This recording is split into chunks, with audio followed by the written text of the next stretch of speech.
I've got too many bills.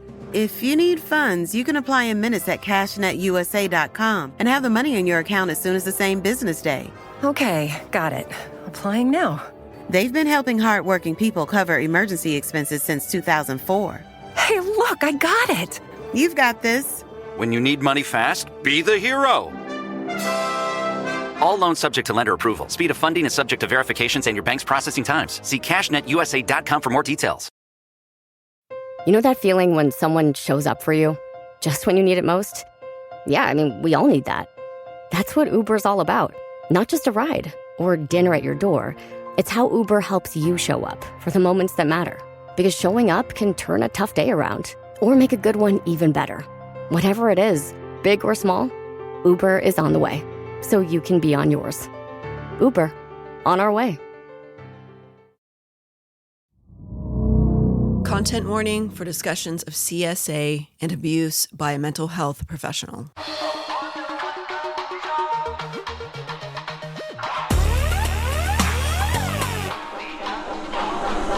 Someplace underneath.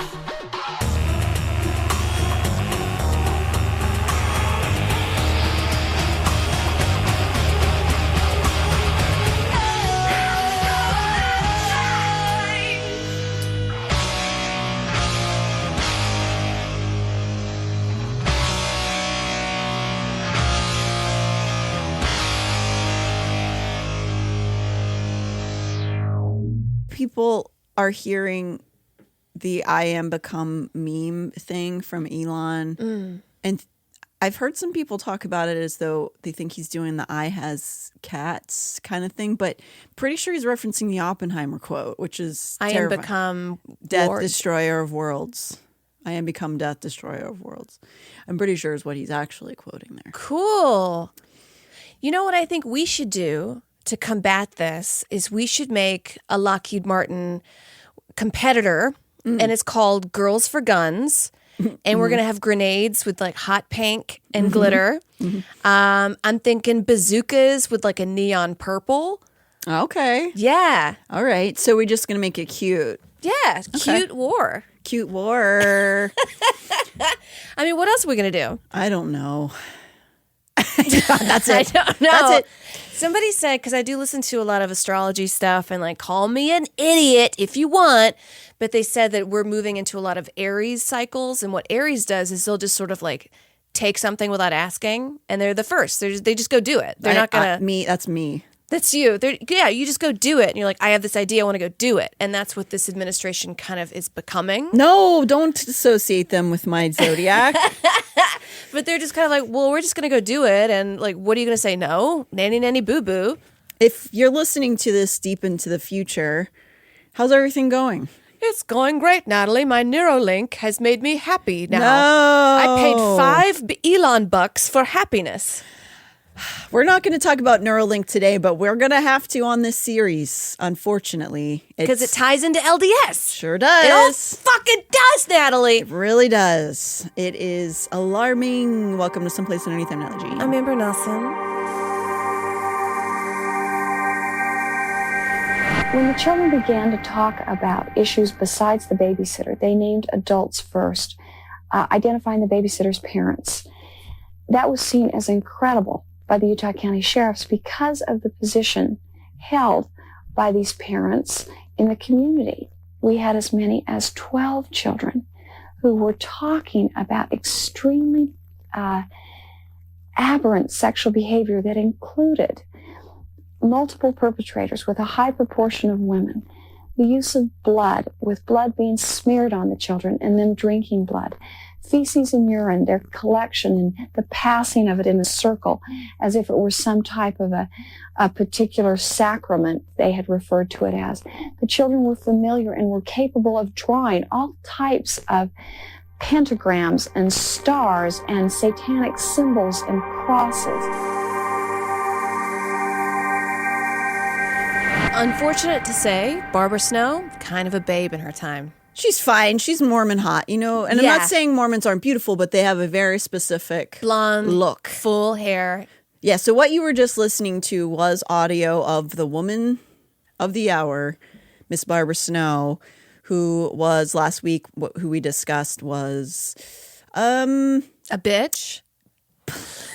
just making some jazz with therapy. She wants to do some Van Goghing, she wants to do some, what are some art styles? Some Dadaisms. Yeah, she's going away from just the, realistic bowl of fruit, and she's going, what if the banana's over what's if it's floating On the wall, yeah, and just telling everybody, like, yes, your father molested you, right? Yeah. And the fact that she put the two kids in cop cars, not she, but the kids were put in cop cars to bring to the station to interview, that already sets a precedent of something's wrong. Oh, yeah. Something's bad. Yeah, and this entire scenario is indicative of a lot of things that needed to be re-examined on how we talk to children. It's not all the fault of people being maliciously incorrect. It's that, yeah, there was this weird, insidious LDS sort of lean towards demonic possessions and stuff, but also just the process of, like, over time learning how to speak to children better in those situations and not leading them to answers and not coercing them and not showing, hey, if you give us the thing we're trying to get, you can have a cookie, or, we can be done with this and you can leave. It's still something that is an issue now. For example, with police work, a lot of police are kind of more, they're sort of directed towards more about getting a confession, not about finding the truth, which is how they elicit false confessions sometimes. It's case closed, Right. And then that's done, not on to the next. Right. I did see a picture of this guy in like an interrogation room, and he had a McDonald's bag in front of him with police on the other side. And a lot of comments were like, oh, he's about to rat out his boys. And I'm like, I wonder, how is that legal? Right. Is that legal? Because if you're withholding food and things like that, you can coerce people into doing a lot of things, right? Yeah. So it's a really tricky process. I don't pretend to know how it should be best handled, but I think we've learned from the satanic ritual abuse crisis, the satanic panic, and stuff like Barbara Snow, that the way to definitely not do it is to implant suggestions to little kids and say, if you repeat this, then we can leave. Yeah. That's probably not the best way to get solutions. Because they just want to leave, or they want the McDonald's. Yes. I would never sell you out for McDonald's, Natalie. Thank you. I mean, if I commit like a severe crime, you can just rat me out. I don't want you to protect me. You know what I mean? I don't want to do the Brian Laundrie mom thing. I don't know if you've ever followed that case, but Brian Laundrie killed his girlfriend, and his mother was found to have written a note saying to him, I'll support you no matter what. If there's a body, I'll bring the shovel. Oh, boy, mom, final boss. Definitely boy mom behavior. I don't want anyone to do that for me. And I think that's healthy to have that boundary even with your children. That's right. So we'll never really know why Barbara was doing what she was doing and the way she was doing it. Was it her own mental illness? Was it just poorly applied education? Was it a sadistic Joker-like need to cause chaos in her boring town? I don't know. We'll probably never know. I will say that watching the footage that we just played of her speaking, I do get a personal impression that she is feeling sort of reverent, like she's speaking in that church woman voice, but she's like, I feel like she wants to feel like she is connected to the, creator, and she's magnanimous and angelic, and she's saving.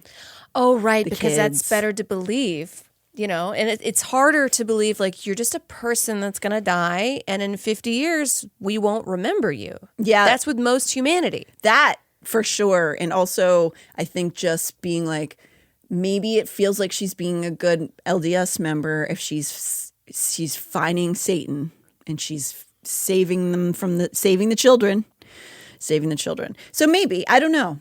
There is a project inside of the Satanic Temple, which is an atheist organization that follows psychotherapists who engage in recovered memory therapy. And then, as a result, cause damage. Barbara Snow is on that list. Their project is called Gray Faction. Gray Faction. Okay. Grey Faction is an educational and advocacy organization whose mission is to protect mental health patients and their families from dangerous pseudoscience and discredited therapies, particularly in the area of so-called repressed memories. So I'm citing them because they have a really good section describing this and showing a list of practitioners who were involved. You don't need to follow Satanic Temple. It's just one source, but you can go to Grey Faction to go through the list and find the reason why these people are on the list on this. You go to the page and you can go reference them all. It's not just they're pulling these names out of their ass. There's lots of evidence and references you can go to. So on the page of the like big names in the Satanic Panic, there's about 62 people listed on their page, and Barbara Snow's one of them. Beyond that, there are 2 that are listed as being from the University of Utah. And so that's only 3 out of 62. It's a guy named D. Corydon Hammond and a woman named Tara Workman. 3 out of 62, right? That's not bad. No. On one hand. However, the fact is that the rest of them on the list are from all sorts of places. This is outside of America too. There's Canadian people, European people on this list. And there are hundreds and hundreds, probably thousands of schools to, potentially pull from in this group of people. So, in the other hand, 3 connected to one school is a little bit sus. It's at least to draw questions. Right. Because there could be like literally thousands of different schools that these people would have gone to. 62. So then all of a sudden 3 out of 62 doesn't seem like that small to me because the rest of them aren't sharing schools, if that makes sense. Right. Like, I guess I'm trying to think of like 62 people in a room, and then you pull 3 aside and they're all from the same school. That in my mind, that is a bit sus. Yeah. It's a little bit to at least go like, interesting. Because the rest are just sort of like lone wolves. Right. I couldn't immediately see a connection through all the rest of them, but maybe if I spent more time, I could. But it's something to think about. And we're not here to talk today about satanic ritual abuse. There are issues within the therapeutic community in the Mormon Church beyond that. Sex addiction and satanic ritual abuse seem to go hand in hand the same way. I can kind of see something like nowadays we're seeing on the mainstream platforms that being an anti-vaxxer kind of goes alongside of being transphobic, right? Yeah. They don't really have a connection, but they kind of all have the same people. Yeah, it's in the same room. Mm-hmm. They're in the same realm. Yeah. And so it's like, I think this is largely because maybe the reason sex addiction and satanic ritual abuse are in the same group is because they're cultural decisions. The way that anti-vax and transphobia are tribalism, right? They're emotional. They're not scientifically based. It's like a tribal decision. And I think that's sort of where satanic stuff and sex addiction kind of also cross tips. So it's not like they're directly connected, but it's about the community around them. Yeah. And you're right. I've been seeing a lot more people calling stuff satanic. That's so, that's like when you very brought that big up. right now. Yeah, when you brought that up, I So was like, hot right now. oh my God, so hot right now. Everything satanic. And it's just like, it's even stuff that, like Nutter Butter, the brand on TikTok, they just do absurdist TikToks where it's like Nutter Butter and he like explodes in space. I look at it as being very silly and kind of like Dadaism, like I said before. But people are all in the comments saying this is satanic. How? Yeah, we could say that has always existed to some level, certainly during the Satanic Panic, certainly in the last decade. But yeah, in the last handful of years, it's religious psychosis kind of stuff has been definitely making a comeback.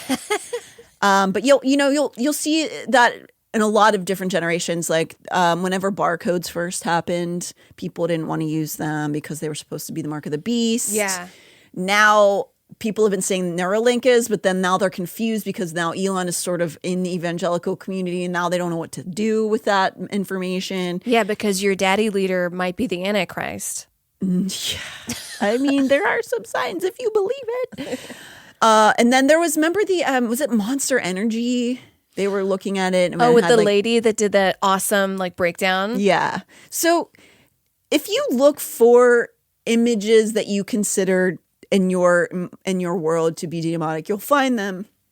A lot of it is interesting because a lot of the symbols that people are finding aren't really anything other than stuff based out of pop culture. Like if you look at the Baphomet that gets connected to the devil, that actually was just a sculpture somebody made that wasn't about Satan. It was about earth balance and things like that. Yeah, it's like the god of everything. Yeah. So, it's like we are just influenced by our surroundings. And then you find, if you want to find symbolism everywhere, you'll find it kind of.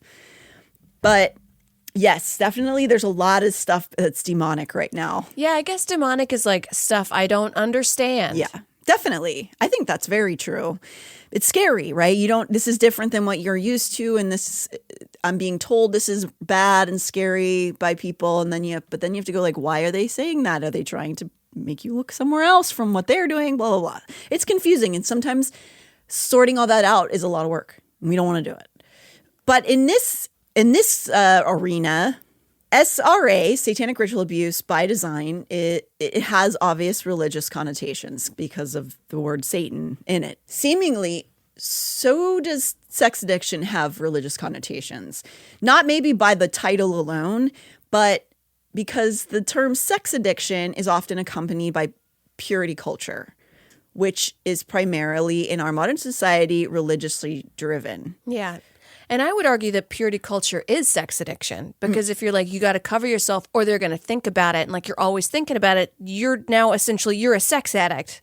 Yes. Surrounded by people fully covered. I agree that purity culture is sex obsessed 100%. That's not to say that there isn't a real and productive, healthy conversation that should happen around porn consumption, right? Or the understanding of consent. And that's definitely also not to say if you're dressing modestly, you're a part of purity culture. Purity culture is anti-choice, which is what people are unhappy about purity culture being.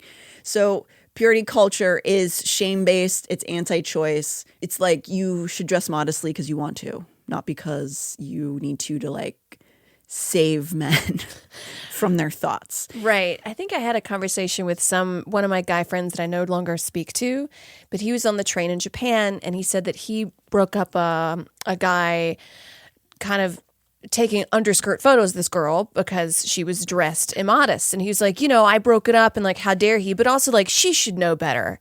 And I was like, man, he shouldn't be taking the pictures. And he's like, yeah, but I broke it up. I'm the hero here. And I was like, yeah, but you understand, me wearing a skirt or her wearing a suit, it doesn't warrant someone doing something bad. They're the bad person here and you're putting it on her. Yeah. And he just couldn't understand. And that was the last I spoke to him. Yeah. That was maybe a year and a half ago. Hey, this is Will Arnett, host of Smartless. Smartless is a podcast with myself and Sean Hayes and Jason Bateman, where each week one of us reveals a mystery guest to the other two. We dive deep with guests that you love, like Bill Hader, Selena Gomez, Jennifer Aniston, David Beckham, Kristen Stewart, and tons more. So join us for a genuinely improvised and authentic conversation filled with laughter and newfound knowledge to feed the Smartless mind. Listen to Smartless now on the SiriusXM app. Download it today. What if I told you that right now, millions of people are living with a debilitating condition that's so misunderstood, many of them don't even know that they have it? That condition is obsessive compulsive disorder, or OCD. I'm Dr. Patrick McGrath, the Chief Clinical Officer of NoCD. And in the 25 years I've been treating OCD, I've met so many people who are suffering from the condition in silence, unaware of just what it was. OCD can create overwhelming anxiety and fear around what you value most, make you question your identity, beliefs, and morals, and drive you to perform mentally and physically draining compulsions or rituals. Over my career, I've seen just how devastating OCD can be when it's left untreated. But help is available. That's where NoCD comes in. NoCD is the world's largest virtual therapy provider for obsessive compulsive disorder. Our licensed therapists are trained in exposure and response prevention therapy, a specialized treatment proven to be incredibly effective for OCD. So visit nocd.com to schedule a free 15-minute call with our team. That's nocd.com. That is really an interesting dissection of hero, like thinking you're like a savior, but you're also morally gatekeeping at the same time. I guess it's very patriarchal. Yeah, it's just patriarchal. It's really weird. Like, it's not, my dressing isn't your responsibility. Yeah. I'm not responsible for your actions based on how I dress. Absolutely. You are responsible for your actions. Remember, you're the big boy. You're the big boy. You're the leader. Remember that? This whole time you're the leader and you can't control yourself? You sound like a big fucking baby. Now lock yourself in your crib and go get your pacifier. There you go. That's it, ladies and gentlemen. I get so fucking mad. You're not lying. Because I know I said this before. If you look at that, I'm sorry, we'll get back to, but the museum, what was she wearing, or what was I wearing? There was a wedding dress, and it was a modest wedding dress, and she was gang abused by her husband and his guy friends. Yeah, yeah. I mean that display is terrifying. It's also just like baby clothes and stuff. Yeah, but that is all to say, while this conversation is still one that I think is important about like what you consume and what sex-based things you participate in, sex addiction in itself is not recognized by the DSM, which is the Diagnostic and Statistical Manual of Mental Disorders. It's generally a term used by practitioners using kind of junk science who are framing this diagnosis through the lens of their fundamentalist beliefs. So it's not exclusive to Mormonism, but as we've discussed, it really takes on its own little life inside of the LDS mental health world. Oh, so it's not even recognized. No. It's like a junk science, like astrology or something. A little bit. We're going to get into a little bit about what sex addiction is according to them and what maybe mental health practitioners on the outside would call what they're talking about. So what does the LDS community consider sex addiction to be? We have to get into the weeds a little bit because of their framework being really misleading. This is from the LDS, quote unquote, I'm putting in air quotes, rehab website called Hope and Recovery, which is this is what they're describing as sexual behavior that has a negative effect on one's life. Like with alcohol or drugs, sex addiction fits the classic 4-component model of what comprises an addiction. Compulsivity, the loss or control over a behavior, an addict who continues in the behavior or relationship despite repeated attempts to stop. Continuation, despite negative consequences. Preoccupation or obsession. Tolerance, more of the same behavior or an escalation of progressive behaviors is required to get the same high. So I should say at the top, this has already been pointed out by a psychotherapist that these aren't necessarily the correct 4 components of this model to begin with. But I'm obviously not a professional. As a layperson, I can still see some issues here just with the most basic Psych 101 sociology class education that I have. This group, Hope and Recovery, which is an LDS recovery group, it could be because one of the 2 people listed as the leaders of this specific center seems to have fake letters behind her name. At least I am not finding anything that matches it. Does anyone know what BTRC could stand for? Because it's like, you know, the titles behind a person's name. Yeah. I cannot find anything. Bachelor, no. Brontosaurus, it kind of sounds like ROTC. I don't think it's a real title. I cannot find anything at the very least. So if anybody would like to call in, and you would like to send a carrier pigeon to us to let us know. someplaceunderneath@gmail.com, and you won't be able to send stuff through the mail anymore because the administration's getting rid of the post office. Well, we're just going to dissociate from that right now. Okay.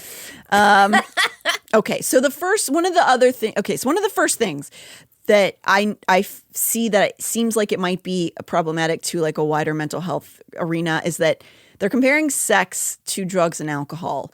And generally, I don't think in mental health those are comparable necessarily. So mind-altering substances and a natural human experience aren't the same thing. Yeah. I think even here, a more realistic comparison, and this is, don't listen to me, I am not a professional, but it makes sense to me in my brain that like, if you wanted to compare it to something like a food addiction. Yeah. But I don't know if that's actually even recognized. They might call it something different in a mental health field, but. Because your body needs to be touched and you do need to eat. Right. But I don't need to like crash out on vodka. Right. And obviously asexual people exist and people who don't like to be touched, but sex is a normal human function. Right. And in fact, it's just interesting that one of the first counselors of the church, Dallin H. Oakes, actually uses food as a metaphor in one of his speeches to people about pornography. Pornographic or erotic stories and pictures are worse than filthy or polluted food. The body has defenses to get rid itself of unwholesome food. With a few fatal exceptions, bad food will only make you sick, but do no permanent harm. In contrast, a person who feasts upon filthy stories or pornographic or erotic pictures in literature records them in this marvelous retrieval system we call a brain. The brain won't vomit back filth. Once recorded, it will always remain subject to recall, flashing its perverted images across your mind and drawing away what you from the wholesome things in life.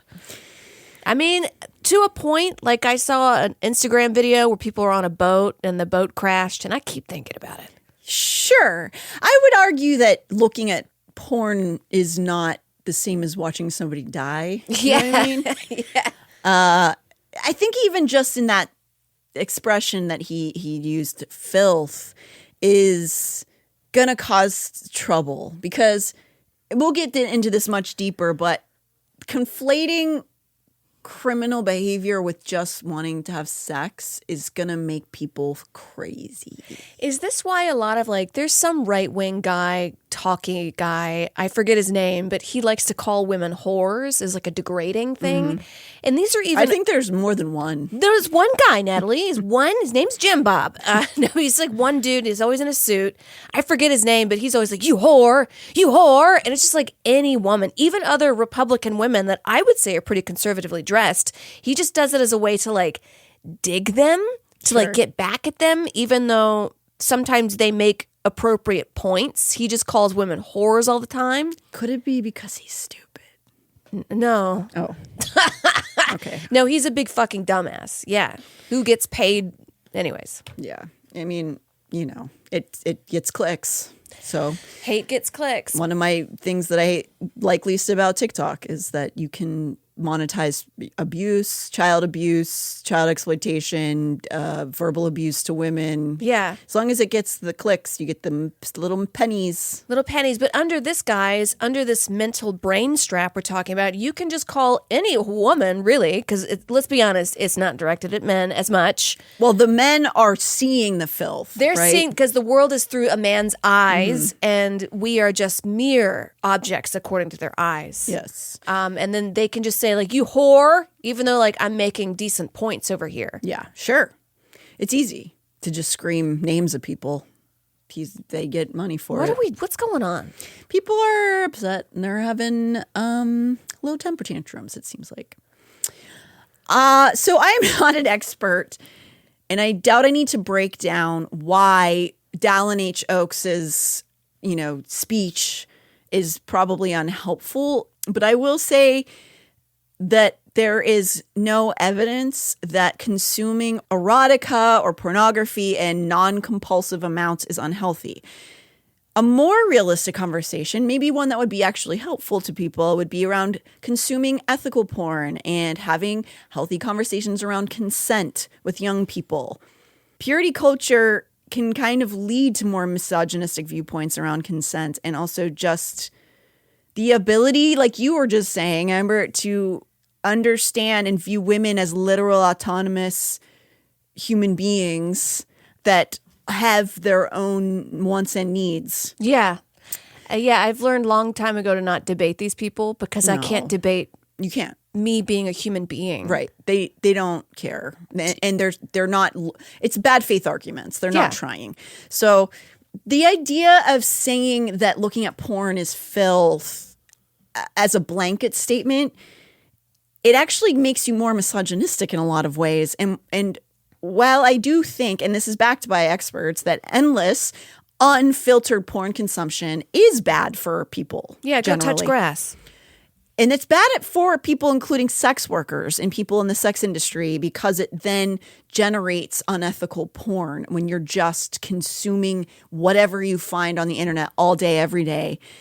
So, yeah, I do think that there's a conversation to be had about that. Not teaching boundaries, consent, or self-regulation is kind of purity culture and full-on neglect. It's both, right? Yeah. Because if you're fully neglecting a child in a home, for example, ignoring them, ignored by their parents, left to their own devices, no pun intended, their own iPads or whatever, not being monitored and not being given any guidance on how to manage those feelings or to learn about empathy or consent or boundaries for yourself, it's kind of the same thing that purity culture is doing. Just don't do it. Just don't do it. Don't look. Don't look. Don't think about it. And then they just grow up to be monsters. Yeah. So if there's nobody helping you guide yourself through these pathways in life, on either side, full on neglect or full on hyper control in that way, it's kind of coming to the same result. Right? Oh my God, these are like the two wolves I was talking about last episode that I didn't know quite how to articulate, and why a lot of those guys on X get mad at you if you are or are not a sex worker because they just see you as a fucking hole. Yeah. And that's kind of, I feel as though we get to the Andrew Tate of it all, these people who seem to be straddling this like broken, violent rage that's fraught with like drinking and mass sex partners and general debauchery, but also espousing conservative talking points and talking about religious godheads at the same time. Are these two things that don't make any sense are all joining together in a patriarchal like rat king? That's what X is. It's a patriarchal rat king. A little bit. Of all different sides. Yeah. And then the best you can be is to blow your brains out on a Bitcoin show. That's so dark because that really happened. Yeah, 30 minutes. They watched him bleed out. I can't, dude. That is... Woo! So, again, if we're not teaching kids how to navigate that sort of internet by ignoring them or just saying, never look, it's not going to work. Yeah. Neither side works. So this idea of sex addiction, it may be why there's such a unique hold over the minds of LDS members. There is this niche industry inside of this community that involves mental health counseling that has really negatively impacted the community, in my opinion. It's led to violence, divorces, arrests, maybe even worse. In very recent years, we're talking like the last 5 years, there seems to have been this effort to clean up the image of what's been going on in the mental health world of the LDS church. And I think it's simply because of social media and the outside world learning about some of the consequences of this mental health care, because it's been happening for a long time. This is not new. And the fact that they're trying to change wording on their websites and things like that is kind of indicative of them being aware of how bad it looks, but not really necessarily changing a lot. Yeah, they're just changing the image. It seems like it a little bit. They're just changing their button-up shirt. That's it. Yeah, and I want to add that I don't think that all mental health practitioners in the LDS community are doing it wrong or are bad, but the fact that they have these sex addiction recovery centers warrants this discussion. It's not that there aren't smart people who actually have like a good understanding of sexuality in that community, but they're being drowned out by these other voices. And this is a problem that goes back a little while, right? It may or may not have not developed from the creation of what is known as LDS Family Services, which was first founded in 1919. At its inception, the aim was really true. It was good. It was through the Relief Society, which again is the branch that allows women to make some decisions about some things. So it's the only women-led part of the LDS Church. And we've mentioned this woman before, Amy Brown Lyman. She was a big part of the development of different aspects of women in the LDS Church. And that came through her time. Although the initial program was called Relief Society, it's hard. I understand why they changed the name. Relief Society Social Services Department. Ooh, that's a lot. Mouthful. And it went through several iterations over the decades until they settled on the title LDS Family Services or just Family Services in 1995. Though the name change, the premise sounds good, right? And theory that it's help for members. It's offering counseling, sometimes free counseling, and it's there as this part of a tithe-paying member's life. But it seems like sometimes with church communities, some church communities, there has to be a second motive for anything that's good, because it seems like most things are connected to keeping people in the church to keep their money over their actual wellness. So that would lead it to be a little bit of a conflict, I think, in my opinion. So I'm not just pulling that out of my ass. LDS Family Services are located all over the world at this point. All states have them. You're going to have an LDS Family Services branch, like an office, if you are in, Maine or Florida or Brazil or whatever. And that could be good. Like, what if you're a working mother and you need some daycare? They don't offer that. Oh, well, shit. Never mind. I'm sure they do, but I don't, as far as anything I've ever read, it's not through Family Services, which is confusing because it sounds like that. Yeah, it sounds like daycare. It sounds like can I leave my kid in the church for 10 minutes so I can go get some breath of fresh air? No, I mean, I think maybe I bet you that maybe through the Relief Society or something there is that. But through this, it's mostly about marriage counseling and therapy kind of based things. They are somewhat an integral part of most stakes. Like LDS Family Services is not a little bit of the church. It's a big thing in the church. And another aspect, as a side note, that I haven't done research on but would like to, is that until 2014, LDS Family Services also operated an adoption agency. Oh. I don't... Okay. Yeah, I don't have info off the top because I didn't know about it until recently, but I kind of had the reaction you did, which is just I have body chills for some reason that makes me feel uncomfortable. Like the sort of the adoption agency. What? A couple questions. Yeah, because I want kids that need to be adopted by good families, but also I don't want a breeding farm. Pandora makes it easy for you to find your favorite music. Discover new artists and genres by selecting any song or album, and we'll make you a personalized station for free. Download on the Apple App Store or Google Play and enjoy the soundtrack to your life. Fun fact, you can't get pregnant every day. You're only fertile for 6 days, ovulation day and the 5 days leading up to it. Natural Cycles is the only birth control app that can pinpoint your fertile window by analyzing your hormone-driven temperature trends. It's more than just a basic cycle tracking app. Natural Cycles is the only FDA-cleared and CE-marked birth control app and has helped millions prevent and plan for pregnancy naturally. Save 15% when you sign up today with code RADIO15. Learn more at naturalcycles.com. That, and also an organization that is so obsessed with image and nuclear family. Are they what if a pregnant teen comes in? If they're obviously not adopting out to gay families first and foremost, but I don't know. I don't like the idea that somebody who's so image focused controlling babies. Yeah. I don't know. I don't know. I'm just throwing it out there. I don't know enough about it. So Family Services does offer sometimes free therapy to members, but they will only use therapists from AMCAP, which stands for Association of Latter-day Saints Counselors and Psychotherapists. I'm looking at the logo right now, and I've looked through the site quite a bit. Do you know the term uncanny valley? Mm-hmm. That it's like an entity appearing almost human that will elicit eerie feelings when you look at it. Yeah. It's not that exactly, but I have a similar feeling when I look at their website.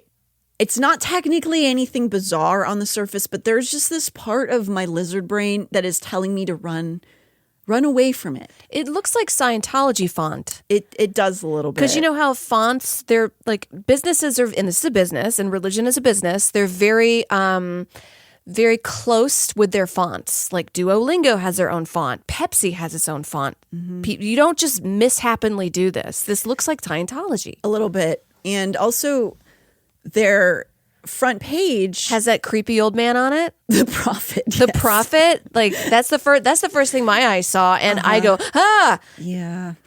Yeah, I think it's that it is partly that the prophet's face is the first thing on the website, and underneath it the words "fear not, believe only!" exclamation point are underneath his face, and I feel uncomfortable because they're working on your brain with religious ideals as opposed to just working on your brain. Yeah, I think it's something to do with working on your brain, but having the face of a man saying that he communicates with the creator of the cosmos as the front page. Yeah. And there's a hierarchy, and we're going to fit you in the hierarchy. And if you feel sort of like uncomfortable with that, then you're going to float in space forever. Sorry. And I know I have to add that my biases are probably being added into here because of how much I've looked into this and what I feel. But I'm telling you, it's just weird. I keep having these feelings of horror movies that I like. There's this really great found footage movie if you like a very slow burn horror movie on found footage called Horror in the High Desert. And that's for whatever reason, when I was looking through the site, was what came to my mind. And that movie is just about this guy who disappears. It's very Blair Witch-esque, where they find his footage and they're trying to figure out what happened to him. And he's talking about it on the videos. He found this weird part of this forest that he just feels is wrong. Like he doesn't feel right. And there's this house there and something's wrong with it. And he can't tell what's wrong with the house. Nothing looks that out of place, but there's something wrong here. It's like kind of that feeling I have when I look at it. Yeah. That sounds really dramatic, but it's really not because of what's happened, because of this community. I don't know how else to say that. Like there's really crazy stuff that's happened from this. Again, I'm looking for certain things. And so I'm trying to add that to be fair. But the leadership listed on the page, I think it's important to notice that 8 of the 10 of the leadership have BYU and or University of Utah listed in their little mini blurbs. The other 2 may also have a background and it's just not listed in those 2 schools. Granted, many of the leadership roles of this AMCAP community of psychotherapists did have other finishing degrees outside of the school, but they all have BYU and University of Utah as part of their education. It's a conflict of interest. It's interesting. I don't know if there's a comparison in any other religions. I cannot find one that has such a strong connection to just a couple schools like this. Yeah, because I mean, going back to like Southern Baptist, they would have like a marriage counselor, which was usually a pastor, but there wasn't an association of psychotherapists. This is going pretty deep. Like other Southern Baptists would be like, no, that's something you go to a therapist. That's a 4-letter word. But if your kid was really acting up, they would send you outside the church to something like that. Like there is nothing ingrained in the church like this. Yeah. And would you say, as far as you know, in Southern, what is it? Wait, Southern Fundamentalist? Fundamentalist Baptist, right? There's not a school that directly goes in, like there's Bible colleges and there's religious institutions, but there's not like one, right? No, I mean, there's a couple, but they're not like, you don't go to this Bible college to become a psychotherapist. That just seems like a welding of 2 metals that don't belong together. Yeah. Like I'm looking at a weird object in space. Totally. That's kind of how I feel about it too. Like looking at like something like looks like kind of off. Yeah. And again, I'm not trying to bring movies into it, but this also makes me think of the movie Midsummer, where one of the main protagonists of the movie leads a group of his friends from the city back to his village, and you learn he's been fronting as this adjusted collegiate student in order to bring sacrifices back to his village. And I'm not saying that's what's happening here, but all of them going to BYU and University of Utah, even if they go away to like a finishing school, they come back to the fray. And I'm just like, what is happening here?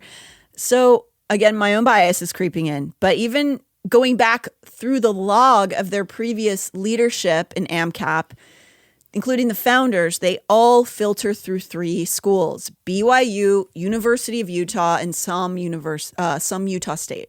One of the founders, in fact, Dr. Victor Klein, who died in 2013, was at the forefront of the concept of sex addiction. And he was talking about it publicly back in the 70s. So again, sex addiction is not recognized by the DSM, which the DSM is an ever-changing list of recognized disorders from professionals. And like any good science, it changes and is updated regularly. However, sex addiction is not and has not been recognized. If you are struggling with sex in that way, it's usually categorized under compulsive behavior, which isn't the same as an addiction if I'm translating that correctly as a layperson. So that is to say, diagnosis of sex addiction is largely a religious concept, one that the LDS church has spearheaded and just really latched onto. Is this why a lot of religious people are like, we got to gut the government because, the disorder, the Diagnostic and Statistical Manual of Mental Disorders, they consider that evil because it's the scientists and it's not the preachers doing it. I mean, it's definitely something that's kind of trying to happen. Yeah. So 2 of my personal issues, my personal Natalie issues with this framework that sex addiction is this diagnosis, is sex addiction in their eyes seems to be only regarding men's sexual urges. It almost always paints women as simply the vessels for the men's sex addiction. I'm sure that a woman has been diagnosed with that, but it's generally men. Can I walk into Barbara Snow's place and just be like, I just love fucking? What do you think? Would her face melt? Probably she would be like, yeah, you've got demons or something. You know what I mean? Your clitoris has a hood on it. Yeah. With a fucking, like a devil horn. Yeah, it's got like a little tail. The clitoris is the tail of the woman. That's right. So because they're so binary in thinking inside of the LDS church, women are usually seen as these, like, they need love and romance, and men need sex. Women don't have sexual urges. And the other part of it that I have an issue with is that, men are not capable of self-control or regulation. They cannot experience pornography or masturbation because they are not capable of doing it in a healthy way. See, by that logic, it makes men seem like objects. Like, are you just a sex robot, just running around sticking it in anything? And women need love and romance. Like, they're the fuller person because they want to be loved and appreciated like a human being, but yet they're just seen as a whole, but the man is seen as a person. But also taking away from, this is just truth that many, many men want love and romance. I would even argue that if there were 2 buttons, one that was fucking and one that was romance. And society likes to say men want to fuck, women want romance. But I think if we blindfolded everybody and said you could secretly vote, I personally think that men would hit the romance button and a lot of women would hit the fuck button. I think you're correct. And that is not the way sex addiction is framed in this world. It's very much put under the idea of, generic gender roles and not acknowledging that patriarchal behavior affects all genders in a negative way. But it could be argued that in this epicenter, so virally focused on sex addiction, it could become an epicenter of practitioners and teachers who have their own preoccupations with impulse control, who are teaching bad science based on their own biases. And again, I'm just working on this theory. We've talked about it a lot. But Victor, who I just mentioned, taught at University of Utah, as have many of the other professionals who are members of AMCAP. In episode 15, we heard from commentators Jordan and McKay about their observations of sexual censorship in LDS academic settings. I think it's important to hear it again to really drive home the level of naivety that occurs in some circles of LDS communities and how it leaves the members vulnerable to harm. Oh, had that my art God. class It where was, they blurred yeah. out the photos. Yeah, they had like a whole lesson about how nudity in art is not inherently pornography. And then even in like some of the anatomy textbook pages, they would blur the reproductive organs of people. It was just, I mean, So like, tell me how you're It getting is a basically- good education if you can't even like look at the photo, like the biology photos in the textbook. Like that's concerning. yeah, it contributes to the infantilization of the Mormon population at large. I mean, it's really popular for the adults even to sing. Not that there's anything wrong with singing children's songs or whatever. I'm not really singing Blippi because I want to. It's just because I hear it all the time with our child. But like they really kind of glamorize the children's songs and those kinds of things. And then this kind of just Well, and contributes. it never clears up. Like you never have and like parents don't teach their kids sex ed from my experience. So you have like full grown women coming to me like that don't unfortunately know their own anatomy, not by necessarily any fault of their own, but they've never had any experiences where it was like, oh, that's what that looks like, or that's abnormal, or this is normal. And like all of that goes out the window. So if you're diagnosed with a sex-related mental illness, it might be something in the secular world. It might be something like hypersexuality or compulsive sexual behavior disorder, which is only recognized by World Health Organization and not American Psychiatric Association. So sexual mental health is an always developing and changing beast because our brains are still cooking a lot of the time. As science should always change. Exactly. So throughout any of that, though, sex addiction has never been considered by secular mental health professionals as a diagnosis. It is considered a compulsive behavior. And these disorders, like the ones I just mentioned, are generally described as risk or causing harm to oneself or others, or causing impairment in social, occupational, personal, or other important functions, or causing people to engage and think about sexual activity to a point of distress or impairment. So what those are describing are life-ruining behaviors. As a personal anecdote, I knew somebody very well who I don't know, but I think could be diagnosed with like a sort of like sexual compulsion, but it was based in already compulsive behavior in general. This person was really sick. Oh, like they're going on all the roller coasters and they're sucking dick behind the Denny's. A little bit. I mean, drugs, substances, like even like foods, the way that person ate was almost terrifying. But they also had that compulsivity as far as sex went, in that it wasn't like they were like, this is awesome. They would cry. Oh. No, he's a horrible person. Oh, okay. Never Very destructive, damaging human being, because if you are in the throes of those sort of compulsions, you ruin lives all around you.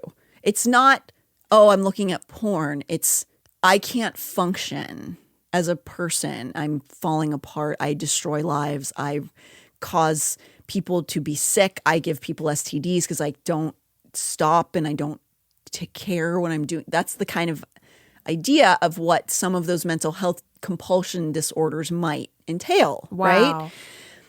These LDS members being diagnosed with sex addiction, maybe some of them are having compulsive behavior, right? And they certainly are going to be feeling distress because they're being diagnosed with sex addiction and they live inside of shame culture. But the majority of people who are being diagnosed with something called sex addiction in this community are not engaging in things that would be life-altering or destructive to their family and friends. They're feeling distress because they are in a culture that is striving for an impossibility of perfection of the mind. Yeah. Which also, you don't need to have, for safety reasons. You are sexual thoughts are fine. They're healthy even. And also I would argue, when you wake up and you're a little bit horny, that means you're healthy. Sure. And, again, with asexual, like you brought up earlier, this is nothing against, like, I'm not saying they're not healthy, but if you're a little aroused, that means you're healthy. It's completely natural. It means your blood's flowing. It's a natural experience to have that. And people who are being diagnosed with sex addiction, to the outside world, their behaviors would be considered, like globally, considered fully healthy. This would include things like masturbating once a month. Yeah. Viewing pornography twice a year. Yeah. Thinking sexual thoughts about someone who is not your spouse. Sure. That sounds almost like barely sexual, right? As a person, if you're masturbating once a month, you're not even that sexual, generally. No. But in the LDS framework, you are a sex addict who has a problem with pornography.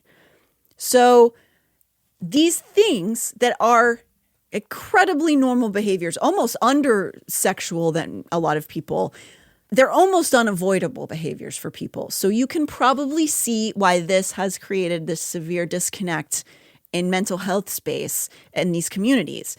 Oh my God, it's like a trap that feeds itself. Mm-hmm. Because you're doing normal human behavior under the guise of this church, and they're just like, nah, you got to go into this thing. And then that kind of messes with your brain even more, and then you get a little more, and it's like a spiral. A little bit. So there are a number of sex addiction facilities that are not a part of the LDS church, but are a part of the LDS church. They like to sort of put a little barrier between them and the facilities. So the church kind of puts like, well, there's a little fence here, so it's not actually our property, even though it definitely is in certain ways. So though they're like, these aren't from the LDS church, they recommend them on their sites, and they send people to them through LDS Family Services, and the facilities themselves exist almost exclusively for LDS members. But some might argue that I only just brought up this one place, right? We gave the definition from that one Hope and Recovery Center. That's just one place. Like, that doesn't represent the whole community of the church. So I want to talk a little bit about the mega epicenter of sex addiction treatment in the LDS church, which is called LifeStar Network. Oh, so that's where the orgies are. Yeah. That's the satanic rituals in their basement. Right? It does sound a little like ominous, LifeStar Network. The founder is LDS member Dan Gray, and he graduated from where? University of Utah. LifeStar seems to have started around the early 2000s. From the outset, from the get-go, just on the website alone, LifeStar describes sex addiction as life-ruining. It describes people who are out of control, who need help or they're going to die, but they don't explain what it really means to be a sex addict. They kind of give you a little bit of like a loose description of like how sex can destroy your life, but in these sort of terms that don't really get to the meat of what they're doing. I'm looking at Dan Gray's picture. Don't trust him. Very thumb-like. Very thumb-like. He just seems really nimble and sort of sneaky. He's I would call the definition of sneaky. I mean, that's what he says about women, you know? Yeah? No, I don't know. Oh. Seems like they say that, you know, women are sneaky. Got to be careful around them. So the irony of this organization calling sex addiction life-ruining, the irony is that if you spend 5 minutes on Reddit, you will find post after post about LifeStar being life-ruining. Podcasts are filled to the brim. TikToks, YouTube interviews with people who went through LifeStar and said, this ruined my life. It's almost endless. If you go to LifeStar and look at their website, you'll notice that there aren't any clinicians posted aside from Mr. Dan Gray. I can't give you all the reasons why exactly that is, but from my guess, it seems like it's partly because not only are they trying to be secretive because they're perpetuating harmful therapy practices, but it also feels a little bit like a franchise because it is. I'm on their website right now. There's a big number you can call. I do appreciate that. because I like it when you're just like, here's the deal. But it just says recovery from compulsive sexual behavior is possible. And it's just 2 guys. And then that's leave a reply. You can comment and, be like, what's your name and email? And then be like, I like to fuck, and then submit. Should I do that right now? Should I do that right now? Fuck. I'm going to put an Amber Smelson. I'm going to put comment. I like to fuck in da butt. Submit. All right. There we go. Well, now you're on their radar. So I did it live on air. I like to fuck in the butt. I think that would be a problem for them for many reasons, including you can't have a baby in the butt. No. And it sounds a little gay, Amber. So, yes. So it is a franchise. I think it's important to mention that. I wanted to just give quickly a couple people's testimonies, just you can find easily on the internet. The bastards at Lifestar broke up my first marriage. They charged us thousands of dollars to attend group and individual therapy. We were 20-somethings with no money, and we were trying to get established. That money was a big sacrifice, but it felt like spiritual sanctification. Individual therapists' only objective was to funnel people into the program, and they were otherwise unwilling or unable to help with issues other than sexual addiction. Church referrals were a big part of their business. We were encouraged by church leaders to enter the program because I occasionally viewed pornography, which I disclosed prior to the marriage, despite my bishop's advice not to, and continued to confess after we married. Some of those we attended the program were with ex-convicts and serial cheaters. Not to say that these men were less than, but their problems were on another level from ours. Here's another one. I have attended those meetings as a friend and as a participant. If you didn't hate yourself before, go ahead and attend one of those meetings. It is absolutely devastating to a person's soul to be forced to say out loud twice a week that they are an addict, let alone an addict of sexual nature, and then go home and have their wife tell them that she now thinks they are an addict and that she will never look at them the same again, all because he looked at pornography more than twice his entire lifetime. Damn.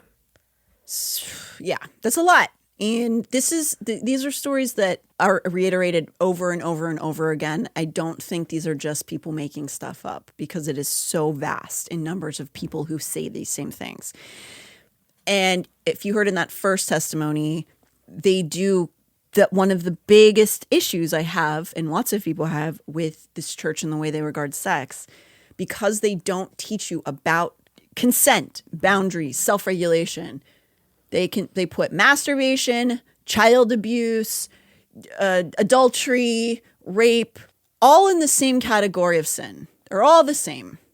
So if you're sexually abusing a little kid, or if you kissed somebody outside your marriage, same sin. Same exact thing. And I think when you can't differentiate between those things, you cannot figure out what consent is, what right and wrong actually means. And that's why these Twitter religious guys are so mad, because they're probably in their brain having normal thoughts. Mm-hmm. And then they conflate it with, oh, I'm evil, but I wouldn't be so evil if that whore just covered up. Yeah, I think that's completely true. And that's why they're so mad at any kind of woman. Yeah.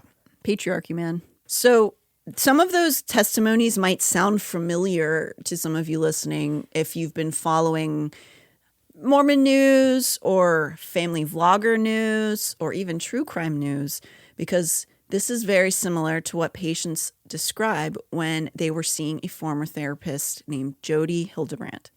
That's because Jody Hildebrandt, who is currently incarcerated, was a therapist through Lifestar. In fact, she was the director of Lifestar Utah Valley. I want to remind you that LDS Family Services pays for people's treatment to go to Lifestar. They would not pay for treatment if someone said, I want to see a secular therapist. We're going to get into more ethics violations next week, but I must stress that Jody Hildebrandt was being recommended by bishops long after she had severe violations on her record. Not only that, but she was counseling leadership in the church in recent years. If you're unfamiliar with Jodi Hildebrandt, you're going to have to strap in for this. You're going to have to strap on for this. She would. She wishes she would. She would have just been able to be a lesbian, I guess. But I want to also state that I have not even gone into the section about their policies on what they call same-sex attraction, but don't worry, it will be covered. So I want to just have that information all ruminated upon right now. We're going to get into some of the players in this world next week. Well, thank you, Natalie, for putting this into such succinct wording, as you always do. Oh, thank you. I try to be succinct as much as I can. You're very smart, you and your Aquarius moon. I'm an Aquarius moon? Yeah, remember we discovered that at your party. I don't. I'm sorry. I love you, and I will remember now. We had alcohol that evening, yes. Not me. I don't ever forget things when I drink wine, and I don't drink wine. That's crazy. It is Friday night. I'm probably going to have some wine. Good for you, girly. I'm going to be sober. I've been proud of sober you. for a week. I know. I'm proud of you. You're doing your 30 days. Yeah. Love that. I think that's fucking awesome. Thank you. Yeah. Enjoy whatever kind of drink you want tonight, alcoholic or otherwise. Coming up next week, we delve into the dark, twisted psyche of Jodi Hildebrandt, an LDS therapist and life coach whose reign of terror and torture spans back decades with dozens of victims.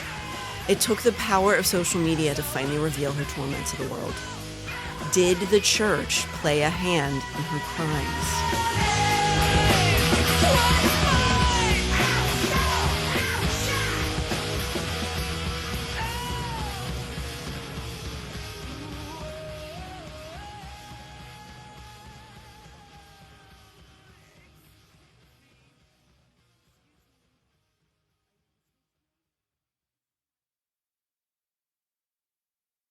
Finding the music you love shouldn't be hard. That's why Pandora makes it easy to explore all your favorites and discover new artists and genres you'll love. Enjoy a personalized listening experience simply by selecting any song or album, and we'll make a station crafted just for you. Best of all, you can listen for free. Download Pandora on the Apple App Store or Google Play and start hearing the soundtrack to your life. Hey everybody, Conan O'Brien here with an ad about my podcast, Conan O'Brien Needs a Friend. I've had so many fantastic conversations with people I truly admire, people like Michelle Obama, Bruce Springsteen, Maya Rudolph, Tom Hanks.